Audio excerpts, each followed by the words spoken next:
What's up everyone, I'm Dan and thanks to Critical Hit PR and BrainSeal for the review copy of Dark Quest Remastered on the Nintendo Switch systems. Dark Quest Remastered is a game that clearly adores old school dungeon crawling, tabletop tactics and that specific brand of fantasy where everything feels a little cruel, a little random and deeply satisfying when it finally clicks. As a fully remastered version of the original Dark Quest, it doesn't try to reinvent itself for a modern audience so much as polish what was already there and invite a new generation to step into its dimly lit corridors. The premise is classic fantasy fare in the best possible way. A powerful sorcerer has constructed a dungeon beneath the village of Darkwood, sending his minions to terrorize the land. A small band of heroes led by a barbarian decides enough is enough and ventures underground to put a stop to the evil at its source. It's not a story that's going to surprise anyone who's rolled dice around table before, but it doesn't need to. This is comfort food for fans of dungeon crawlers.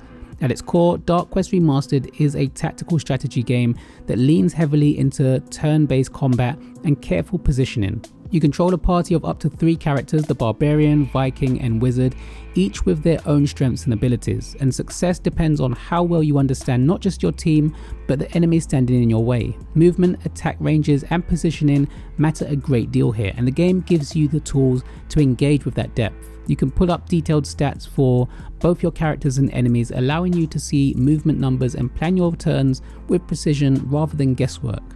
Camera control plays an important role in this tactical approach. Using the D-pad or left analog stick, you can pan the camera to get a better look at the battlefield, ensuring you understand exactly where everyone is positioned. It might sound like a small thing, but in a game where one poorly considered move can spiral into disaster, being able to properly survey the board is essential.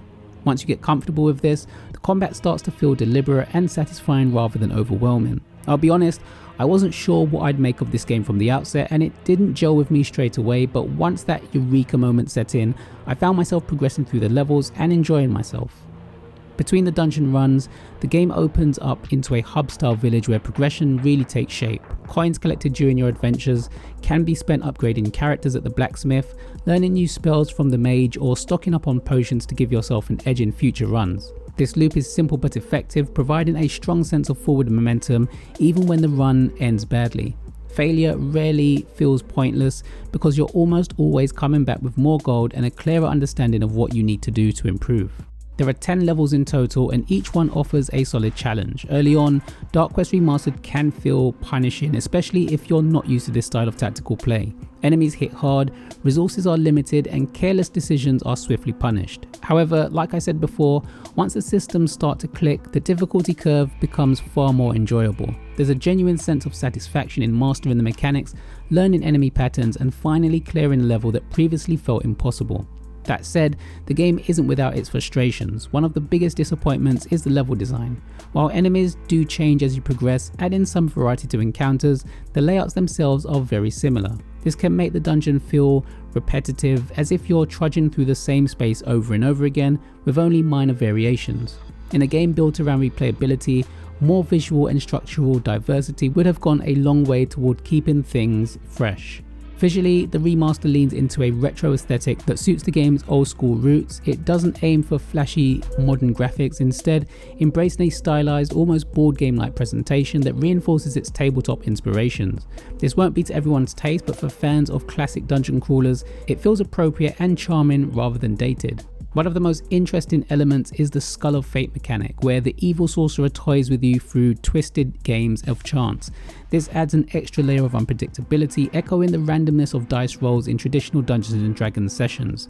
Sometimes it feels cruel, especially when your character already has a low number of health and you're about to come under ambush from a horde of enemies. Sometimes it feels thrilling, but it always reinforces the idea that you're up against a malevolent force that delights in your suffering.